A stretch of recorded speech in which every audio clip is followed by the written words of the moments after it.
The English Channel has always been seen as an insurmountable wall, a cold, churning stretch that kept Britain an island unto itself. Yet hidden beneath its icy depths lies the most complex engineering feat ever attempted. A tunnel that cost more than $15 billion to build. 50 kilometers of concrete and steel snake through an unstable seabed. And we're about to plunge into that impossible undersea corridor to see how builders dared to challenge the ocean itself. Imagine massive steel leviathans forever entombed beneath the waves, two rival crews working in absolute darkness, and a fiery trap set in 1996 that almost turned the whole thing to ash. To grasp the scale of this endless battle with nature, we must first travel back to the very first disastrous attempt to pierce the ocean floor. In the late 1800s, British politicians launched what seemed pure madness to their contemporaries: the first ever large-scale tunnel under the Channel. Workers in rough canvas jackets descended into a damp, suffocating gloom, toiling 12-hour shifts underground. They breathed stale air, forced through long canvas pipes, constantly fearing a collapse. With heavy pickaxes, dynamite, and primitive steam drills, they gnawed inch by inch at cold, wet rock. Enthusiasm ran so high that chief engineers held lavish banquets deep in the shafts, popping champagne under the flicker of kerosene lamps. In moments of utter silence, you could hear the distant, rhythmic roar of waves above. By the time they'd carved nearly 2 kilometers of dark corridor, victory seemed within reach. Until everything stopped. The government issued a ruthless order: halt all work, seal the shafts with massive oak beams, and forget the project forever. Public opinion quickly cemented the notion that engineers had made a critical planning error. Rumors swirled that workers had stumbled into huge, unstable voids hidden in the blackness. Newspapers fanned panic, with headlines screaming that the ocean would burst through the thin stone arches, drowning coastal towns in a tidal wave from beneath. Military generals added a darker layer, warning that any undersea tunnel could become a secret invasion route. The French could slip beneath the water, seize London without a shot, while the country slept. The reality was far more pragmatic, but no less terrifying. The chief obstacle was the Channel's treacherous geology. Beneath the salty blanket lay layers of extremely unstable chalk, a porous sponge riddled with countless invisible cracks. 19th century tools simply couldn't guarantee a seal against ocean pressure. Every droplet seeping through the ceiling carried a colossal threat. Water pressed on the arches with a force comparable to dozens of cars stacked on each square meter. Digging blindly meant certain disaster. Any major fissure would flood the tunnel, drowning everyone below. Engineers realized they needed a technology that could both cut rock and instantly build an airtight wall behind it. It took a full century to find that solution. When it finally arrived, the machine sent down to the sea defied every familiar law of physics. In 1988, the world launched its second, even more ambitious assault on the Channel. This time, no one would swing a pick or plant a charge. Builders first excavated gigantic launch shafts, each as big as a small meteor crater. Then they lowered 11 colossal tunnel boring machines, steel leviathans nearly 200 meters long and weighing over 1,000 tons each. Picture 2 full-size football fields fused into a single beast, hidden deep beneath the ocean. Operators sat in cramped cabins, surrounded by hundreds of blinking sensors and screens. The engine's roar was deafening, communication reduced to gestures. These massive machines gouged through rock round the clock, driven by teams of engineers isolated from any natural light, choking on the heat of diesel engines. Skeptics and ordinary taxpayers were genuinely horrified. They feared that such intricate machines with tens of thousands of moving parts would simply fail in the aggressive, raw underground environment. Critics warned that if a boring machine veered even a little off course, it could break deep beneath the sea floor or jam in an unbreakable layer of super hard rock, making recovery impossible.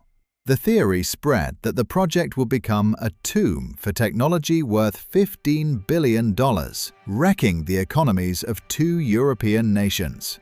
The fear wasn't unfounded, but the designers answered with obsessive precision. Each boring shield acted not just as a blunt drill, but as a self-contained, autonomous factory.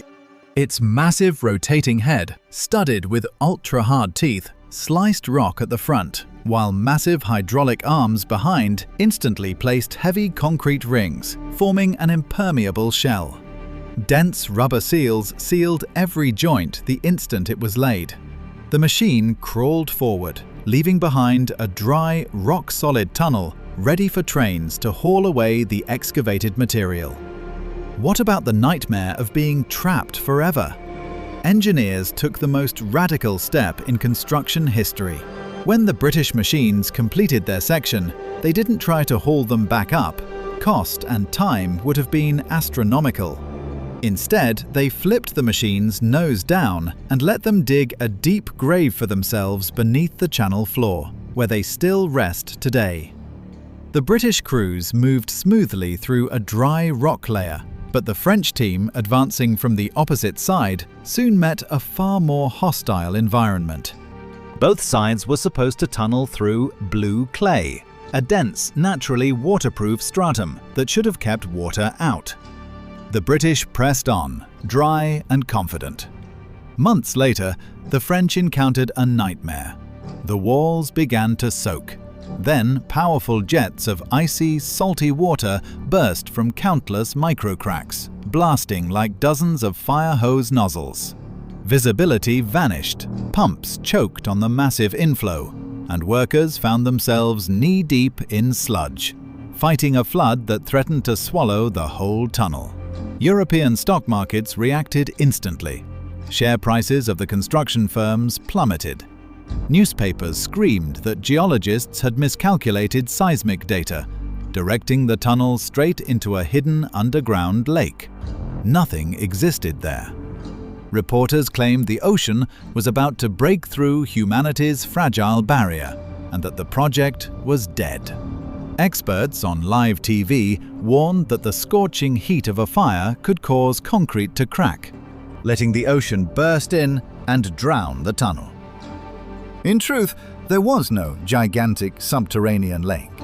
The problem lay in ancient, invisible tectonic shifts that had folded the blue clay into jagged layers riddled with cracks along the French side.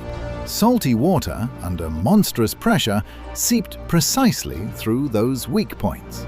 To save the tunnel, French engineers performed an engineering miracle on the fly.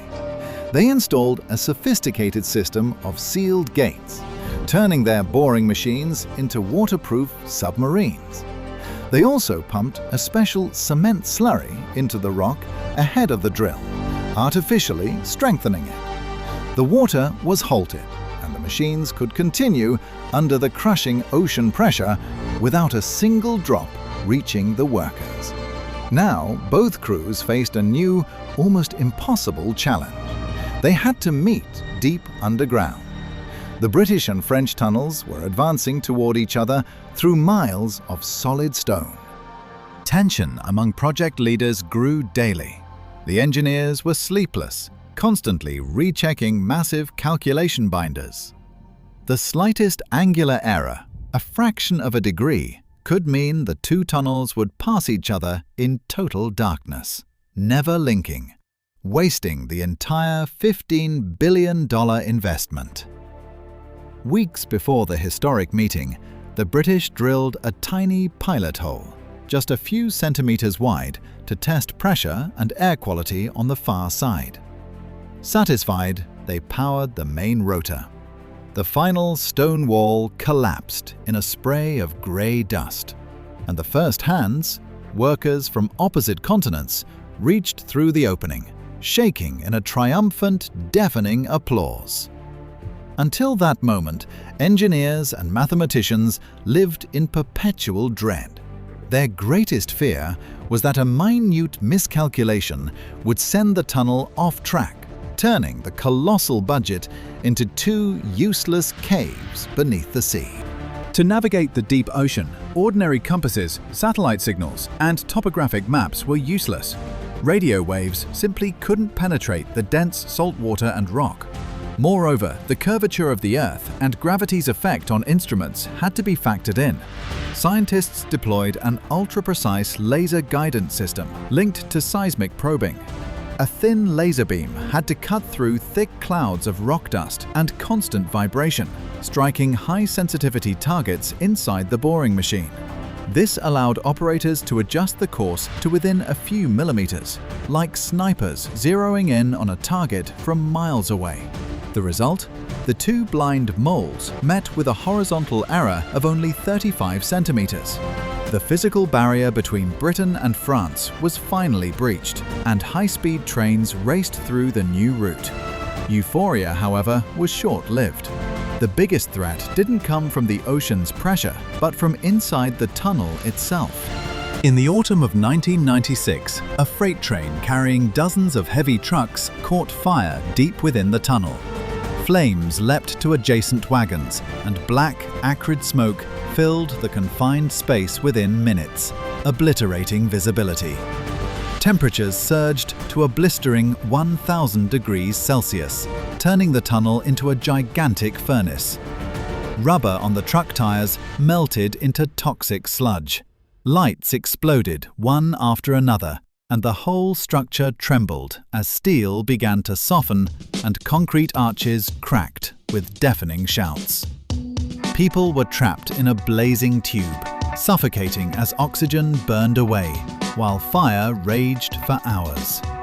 On the surface, news channels cut to emergency broadcasts, and pundits declared that no structure could survive such extreme heat. They warned that the sudden temperature spike would expand microcracks, and the massive ocean pressure would soon burst the weakened concrete, flooding the tunnel in minutes and creating a deadly underwater trap. Yet the engineers had anticipated even this disaster. The tunnel isn't just one passage, it's 3 parallel tunnels. Between the 2 main lines lies a narrow service corridor, kept at a higher air pressure. When smoke entered the main tunnel, it could not force its way into this pressurized lane. Instead, the excess pressure pushes the toxic gases back into the fire zone, acting like an invisible shield. Moreover, the concrete was infused with a special compound that, under extreme heat, doesn't shatter outright, but peels away in thin, controlled layers, protecting the steel framework from melting. Today, the Channel Tunnel is the world's busiest underwater transport artery. Massive, multi-ton trains thunder through the darkness at 160 kilometers per hour, a hidden city of logistics humming beneath the sea. Hundreds of cameras, kilometers of sensor-laden cables, and continuous freight traffic move everything from fresh produce to high-tech electronics, all concealed from sunlight and the cold Atlantic above. Passengers sometimes glance out of the dark windows and feel a shiver, convinced that the greatest danger now is the relentless mechanical wear from daily vibrations. Conspiracy forums buzz with theories that the constant passage of trains is gradually loosening the concrete rings, that one day the structure will simply give way, letting the channel's icy waters pour in and force a permanent shutdown. Vibrations were accounted for in the original calculations, but a more insidious foe lurks: heat. As freight trains blaze through the sealed tunnel, friction between steel wheels, rails, and air generates enormous heat. Without intervention, temperatures would climb to around 50 degrees Celsius, turning the tunnel into an oven. To prevent catastrophic expansion, massive cooling pipes line the walls, working like thousands of household refrigerators on full blast. Millions of liters of chilled water circulate, whisking away the heat. If that system fails, rails would expand, warp, and derail, potentially triggering the very disaster engineers feared. The tunnel's survival hinges on a continuous battle against water ingress. Daily, powerful industrial pumps extract tens of thousands of liters of seepage. Should electricity vanish and backup diesel generators fail, the tunnel would slowly begin to flood, inch by inch, as the ocean's weight presses down. Modern society has built an illusion that after the triumphant opening, the tunnel became a monolithic, unbreakable structure, like the pyramids of Egypt. Some even believe the concrete has a warranty that will eventually expire, after which the tunnel must be abandoned. The harsh truth is that this undersea corridor is a living, breathing organism, constantly deforming under tidal forces. The ocean above adds or subtracts weight every few hours, and thousands of high-precision sensors record microscopic shifts in the walls. The $15 billion project is not a finished construction. It is an ongoing war with nature. The heavy ocean never retreats. It presses on the arches every second, waiting for the smallest mistake. Humanity hasn't conquered the channel. We've merely leased this narrow, dark passage for now. We've traveled a breathtaking path through time and stone. We've seen 19th century workers armed with hand drills and sheer courage bow before the ocean's crushing might. We've watched massive steel leviathans carve their way to light, only to be buried forever beneath the seabed. We've learned how French engineers turned a deadly flood into a triumph, and how a meticulously designed architecture survived a fire that could melt steel. The meeting of two blind boring machines under miles of water proved that human genius can achieve mathematical and engineering miracles. But the long, often frightening history of the Channel Tunnel teaches a single vital lesson. Nature never forgives hubris. Our world is far more complex, deeper, and more dangerous than the comfortable, warm cities we inhabit. Every time a massive passenger or freight train roars into that dark concrete tunnel, it performs a small, almost unnoticed miracle of survival. We haven't tamed the raging sea, nor have we conquered the great ocean. We have learned day by day to balance on an incredibly thin line between the greatest technological triumph and a catastrophic, irreversible disaster. If you've enjoyed this dive into the impossible tunnel beneath the English Channel, share your thoughts in the comments below. Like this video if it sparked your imagination, and spread the story to anyone who loves a good engineering marvel. More fascinating tales are on the way. Stay curious.